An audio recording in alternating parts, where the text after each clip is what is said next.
हम पढ़ रहे हैं यूजीसी नेट एंड जीआरएफ के लिए हिस्ट्री, जिसमें हम प्राचीन भारतीय इतिहास पढ़ेंगे। और प्राचीन भारतीय इतिहास में हम सबसे पहले देखेंगे प्राग ऐतिहासिक काल। देखो, जब हम प्राग ऐतिहासिक काल की बात करते हैं तो नॉर्मली प्राग ऐतिहासिक काल को 3 भागों में बांटा गया है। 3 भाग कौन कौन से हैं आपके? प्राग ऐतिहासिक काल, आद्य ऐतिहासिक काल और ऐतिहासिक काल। हमने हिंदी साहित्य का जब प्रारंभ होता है, हिंदी इतिहास का जब प्रारंभ होता है तो इतिहास को हम 3 भागों में बांट के देखते हैं, जिसमें से एक होता है आपका प्राग ऐतिहासिक काल, एक होता है आद्य ऐतिहासिक काल और एक होता है ऐतिहासिक काल। अगर हम प्राग ऐतिहासिक काल की बात करें तो प्राग ऐतिहासिक काल वो काल था इतिहास का जब हमें साक्ष्य तो मिले, वो साक्ष्य के ना तो आपको साक्ष्य मिले हैं उस काल में, ना ही उसका लेखन मिला है।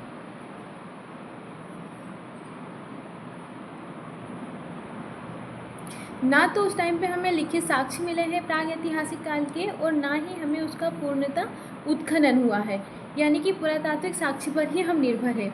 जैसे कि अगर हम बात करें तो भीमबेटका एग्जाम्पल के रूप में हम देख सकते हैं। फिर हम आद्य ऐतिहासिक काल की अगर बात करें तो इस काल में हमें लिखित लिपि तो मिली है, लेकिन उसे हम पढ़ने में असफल रहे हैं। प्रामाणिकता संदिग्ध है, यानी कि हड़प्पा और वैदिक संस्कृति की गणना हम आद्य ऐतिहासिक काल में, क्योंकि जब हमें सिंधु सभ्यता के जो भी साक्ष्य मिले हैं वो साक्ष्य हमें भाव चित्रात्मक लिपि का प्रयोग हुआ है सिंधु सभ्यता में, तो वो लिपि लिखी तो गई है लेकिन उसे हम आज तक समझ नहीं पाए हैं। फिर आता है ऐतिहासिक काल। ऐतिहासिक काल वो इतिहास का वो काल है जहाँ इतिहास लिखा भी गया है और पढ़ा भी गया है, जैसे हमारे 4 वेद मान सकते हैं हम। इसे पुरातात्विक और साहित्यिक विवरण उपलब्ध है, इसे पढ़ने में भी आपको सफलता मिली है। और ये ईसा पूर्व की 6ठी शताब्दी के बाद का जो काल प्रारंभ होता है वो है आपका ऐतिहासिक काल।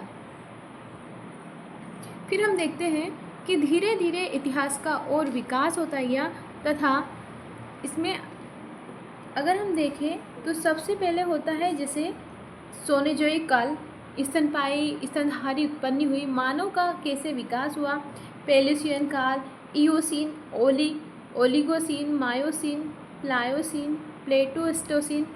इसे हम प्लेटोसीन को आप नियोजोइक या अत्यंत न्यूतक यानी कि नया युग भी बोलते हो।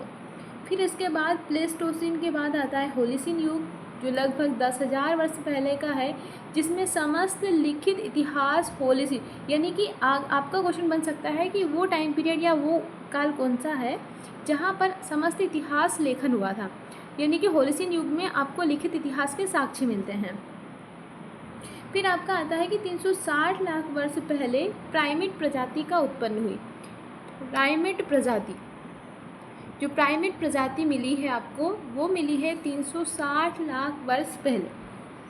फिर उसके बाद 240 लाख वर्ष पहले होमिनाइड प्रजाति का विकास हुआ। तो होमिनाइड प्रजाति कब आई? 240 वर्ष पहले, और प्राइमेट प्रजाति कब आई आपकी? 360 लाख वर्ष पहले। होमिनाइड का जो विकास हुआ है वो किससे हुआ है? प्राइमेट से ही हुआ है, क्योंकि पहले प्राइमेट आई है फिर होमिनाइड आई है। तो क्वेश्चन बन सकता है कि होमिनाइड का विकास किससे हुआ है? तो वो हुआ है आपका प्राइमेट से। 56 लाख वर्ष पहले होमिनिड प्रजाति का विकास हुआ, यानी कि पहले प्राइमेट आया, फिर होमिनाइड आया, फिर होमिनिड आया। तो ये आपका होमिनिड प्रजाति का विकास है। तो होमिनिडों की भी कुछ अपनी विशेषताएं हैं, उन विशेषताओं को हम देखेंगे।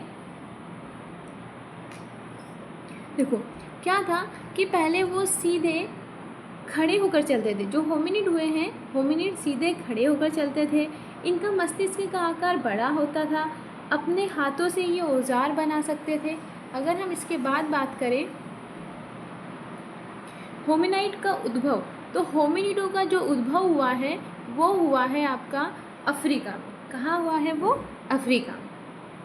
सबसे प्राचीन होमिनिड जीवाश्म है ऑस्ट्रेलोपिथेकस। तो पहला क्वेश्चन आपका बन सकता है कि होमिनिडों का जो उद्भव हुआ है वो कहाँ हुआ है? तो वो अफ्रीका में हुआ है। दूसरा कि होमिनिड जीवाश्म ऑस्ट्रेलोपिथेकस का पहला जो जीवाश्म मिला है वो किसका मिला है, तो ऑस्ट्रेलोपिथेकस। ऑस्ट्रेलोपिथेकस को आपका पहला जीवाश्म मिला है। ये जो होमिनिड का जो विकास हुआ था ये किस युग में हुआ है, तो ये हुआ है प्लायोसिन युग में। किस युग में, प्लायोसिन युग में। होमिनिड से ही ऑस्ट्रेलोपिथेकस के बाद होमो प्रजाति आई। होमिनिड आया, होमिनिड के बाद में आपके आती है होमो प्रजाति। होमो प्रजाति का विकास हुआ।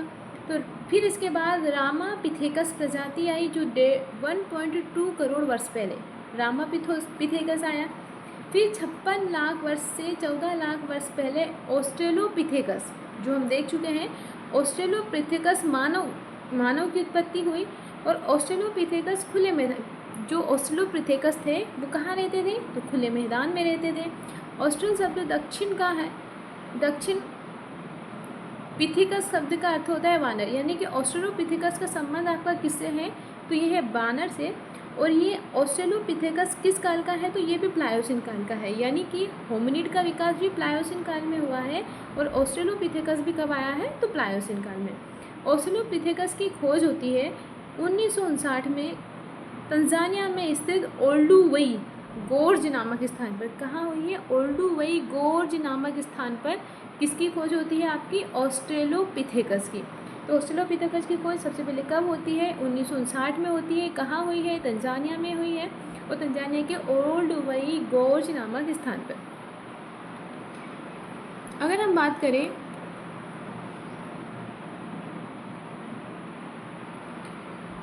ऑस्ट्रेलोपिथेकस की तुलना में होमो का जो मस्तिष्क होता है वो बड़ा होता है, जबड़े बाहर की ओर, कम निकले हुए दांत और छोटे होते थे। अब होमो प्रजाति का जो विकास हुआ है हम एक के बाद एक पढ़ेंगे।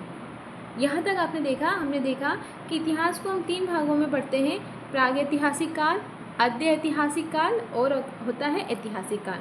प्रागैतिहासिक काल वो काल है जहाँ पर हम लिखित साक्ष्य नहीं मिले हैं, ना ही कोई, हम केवल पुरातात्विक स्रोतों के आधार पर ही हमने पता लगाया है। आद्य ऐतिहासिक काल वो काल है जहाँ इतिहास लिखा तो गया है लेकिन पढ़ा नहीं गया है, जैसे कि आपकी वैदिक सभ्यता, हड़प्पा सभ्यता। ऐतिहासिक काल वो काल रहा है जिसे आप लिखा भी गया है और पढ़ा भी गया है। फिर हम धीरे धीरे देखते हैं तो मानव का विकास होता जाता है, और मानव का विकास के हम देखें तो पहले प्राइमेट आया, प्राइमेट से होमोनिड बना, होमिनाइड से होमोनिड बना, और होमिनिड के बाद आपका ऑस्ट्रेलोपिथेकस बना, और फिर होमो प्रजाति का विकास हुआ। ऑस्ट्रेलोपिथेकस आपका तंजानिया के ओल्डुवई में 1959 में प्राप्त होता है। अब होमो प्रजाति का जो विकास होता है उसको हम देखेंगे। देखो होमो प्रजाति, होमो हेबिलस यानी कि ये औजार बनाने वाले। होमो हेबिलस के जीवाश्म आपको कहाँ से मिलेंगे, तो इथोपिया। होमो हेबिलस सबसे पहला ही आता है कि होमो हेबिलस कहाँ से मिले हैं, तो ये इथोपिया के ओमो से, तंजानिया के ओल्डुवर्ड गोर्ज से। औजार बनाने के कारण कारीगर मानव भी कहा गया है। तो कारीगर मानव किसको कहा गया है आपका, तो कारीगर मानव बोला गया है होमो हेबिलस को। कारीगर मानव बोला गया है होमो हेबिलस को।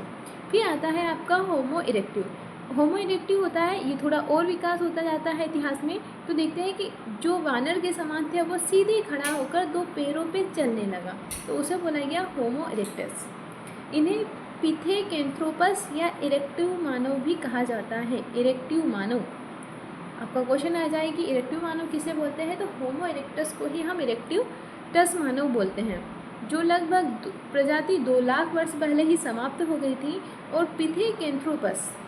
पिथेकैंथ्रोपस का अर्थ होता है सीधे चलने वाला कपी मानव। पिथेकैंथ्रोपस पहले मानव थे जो अफ्रीका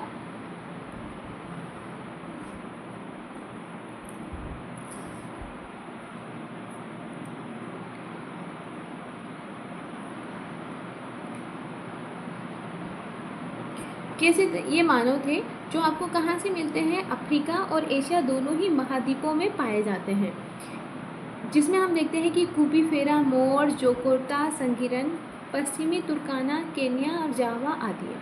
अग्नि का प्रयोग करने वाला प्रथम प्रजाति कौन सा है आपका, होमो इरेक्टिव। होमो इरेक्टिव है होमो इरेक्टस जिसने पहली बार किसका प्रयोग किया है, अग्नि का। एशिया में पाए जाने वाले जीवाश्म अफ्रीका में पाए गए जीवाश्म की तुलना में परिवर्ती काल के हैं, और परिवर्ती काल का मतलब होता है पहले के हैं। ठीक है। होमो सेपियंस प्राग चिंतनशील और मानव। अब अगला जो पढ़ना है हमें होमो सेपियंस। यहाँ हम पढ़ रहे हैं मानव का विकास, कैसे मानव एक बानर प्रजाति से एक मानव में परिवर्तित हुआ। ठीक है, आज के लिए इतना ही। नेक्स्ट लेक्चर के लिए सब्सक्राइब करें, लाइक करें, और भी ज़रूरतमंद जो बच्चे हैं उनको आप यूजीसी नेट के लिए फ्री इतिहास की पढ़ाई के लिए शेयर करें।